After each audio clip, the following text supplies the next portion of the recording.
Hey, welcome to Happiness Bar, where my goal is to share cocktails, content, and happiness. And today, I want to make a cocktail that just screams spring. Something you can sip out in the sun, by the water, in a backyard, at a party, wherever you want to be with whoever you want to be with.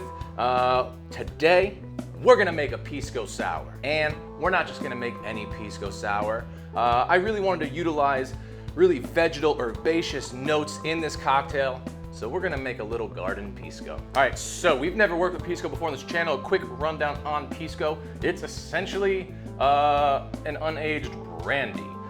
Pisco is originated in South America in either Chile or Peru. I don't wanna get in the middle of that argument. Chile and Peru kind of go head to head with that one, and the Pisco Sour's origin as well. However, I do know that Pisco is distilled from grapes, and depending on which Pisco you go with, it can range from more dry and earthy notes to more floral and fruity. So you can explore and find different Piscos that you like and use that in this cocktail recipe.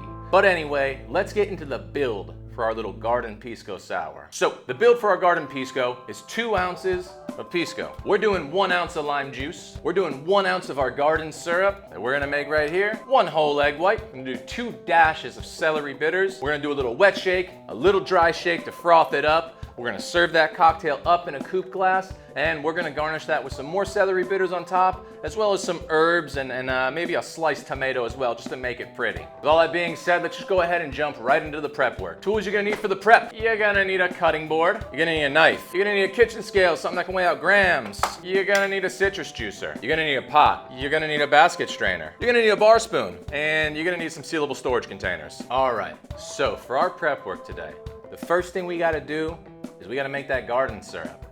Now, I'm kind of riffing it here with the garden syrup. I'm basing it off a simple syrup recipe of equal parts, so a 1-to-1 ratio. So the build for this garden syrup is gonna be 250 grams of sugar to 250 grams of water. Then, from there, there's a few things we're going to be infusing into our garden syrup.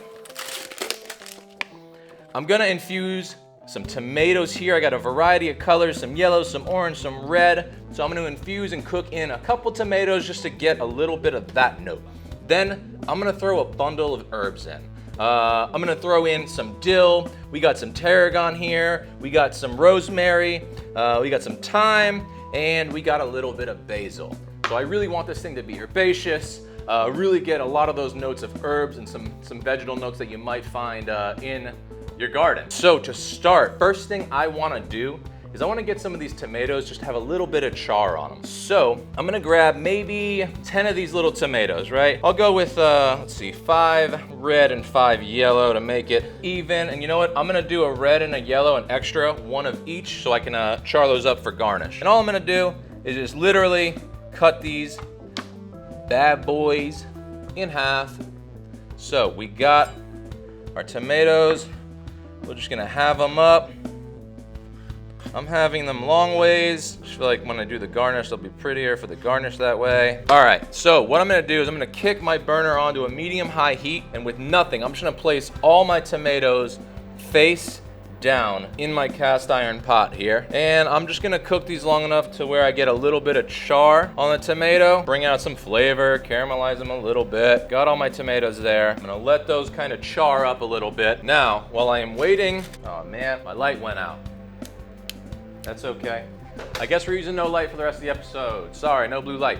While I'm waiting on those to char up a little bit, let me get a couple of my herbs out. I think what I'm gonna do is I'm just gonna go with like 1 sprig of each. So we got 1 sprig of rosemary. I'll probably do 1 sprig of tarragon here. I'm gonna do 1 medium-sized sprig of thyme, and then the dill. I'm probably just gonna do like half of this dill sprig, because dill is very strong, right?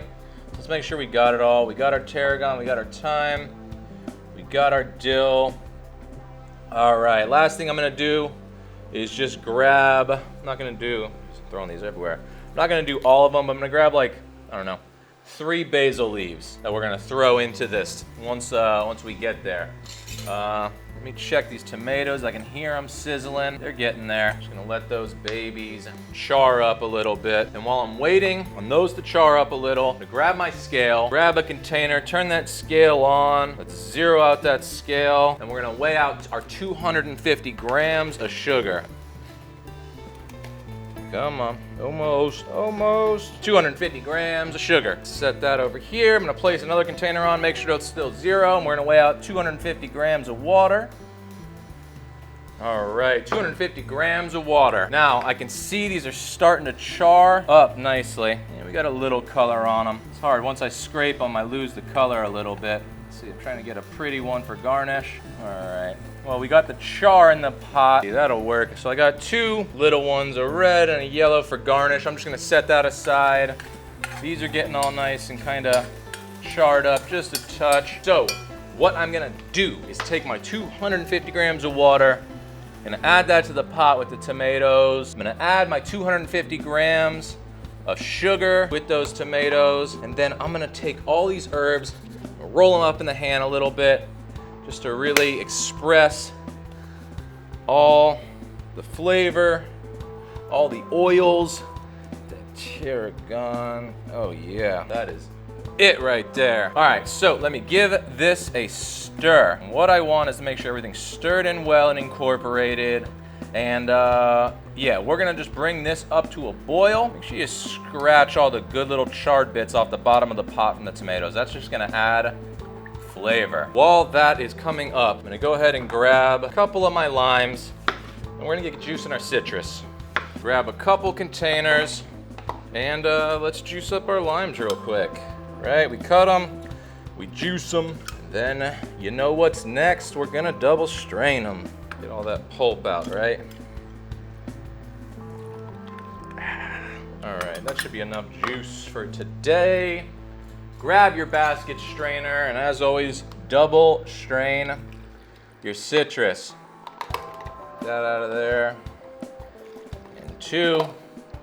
All right, some blue tape, label and date the citrus. Remember guys, good for 2 days. Throw out lime juice on the 3rd day. All right, placing that lime juice aside. Okay, and this is coming up to a boil.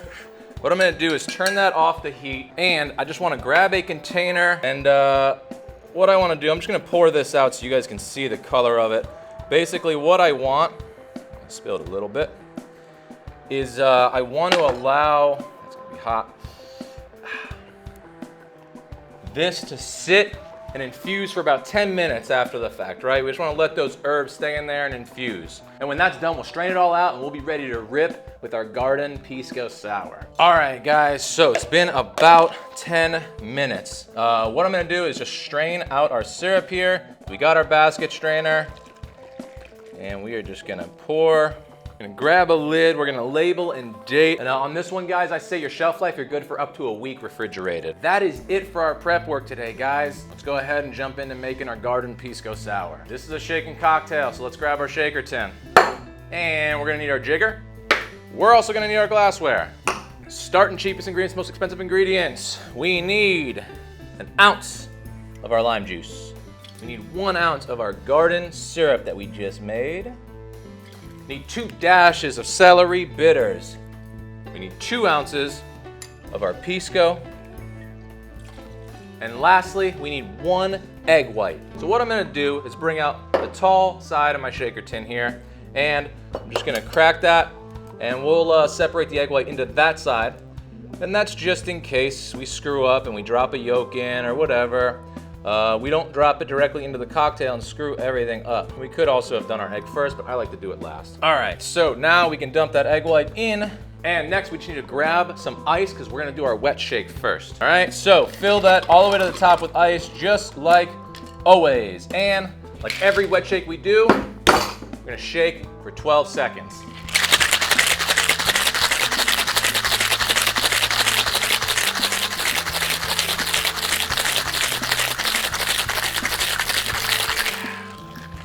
That's 12 seconds on the wet shake. Before we move on, we're gonna strain this back into our shaker tin. All right, get every little bit out of there. We're gonna do what's called a dry shake. Now, little tactic with the dry shake, you can take one single ice cube, throw it in there, shake for about 20 seconds. Once the ice is melted, you know it's good. Or you can throw the spring from your Hawthorne strainer in there, seal this bad boy up with that, shake for 20 seconds.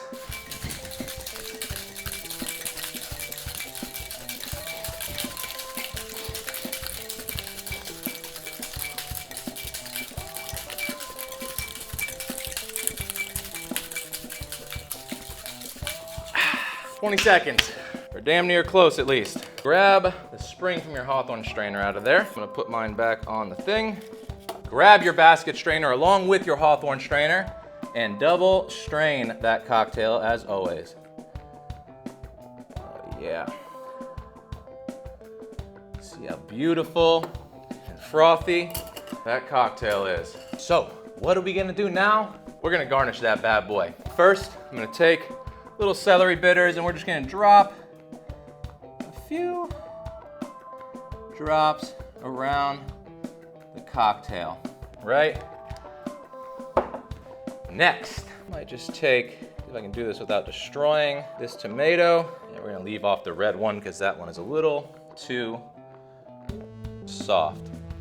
So we got some of that. All right, now I'm gonna break up a couple pieces of our herbs here. Don't want too much, but just some little pieces, right? I'll leave out the basil because the basil's too big. Give them a smack. You know, let's just tuck these little herbs right behind that tomato. Like so. And there we have it, guys. Our Garden Pisco Sour. Let's taste. Get big herbs on the nose, a little bit of those celery bitters, which is exactly what you want. You don't want to smell the egg white, right?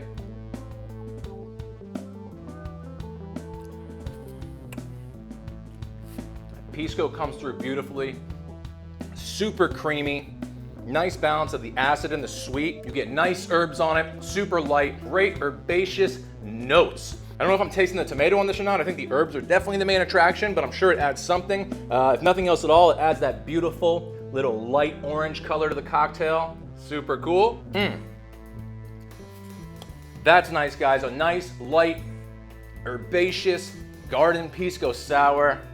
Here for your springtime woes and your parties and your get-togethers. That's a lot of fun. I hope you guys make this at home. I hope I don't have any egg white in my mustache. And, you know, hey, I hope you guys have enjoyed this recipe. Maybe you made it along with me, maybe you wrote it down to save for a later date, but either way, let me know how you're liking everything. Guys, as always, become a regular somewhere. Become a regular at your local watering hole. It's the best way to support local business. And become a regular here at Happiness Bar by liking, commenting, subscribing. Hit that bell if you want notifications. We got cocktail videos coming out every Friday at 3 p.m. Eastern to get you ready for the weekend. Stay happy, everyone. I know I will with this.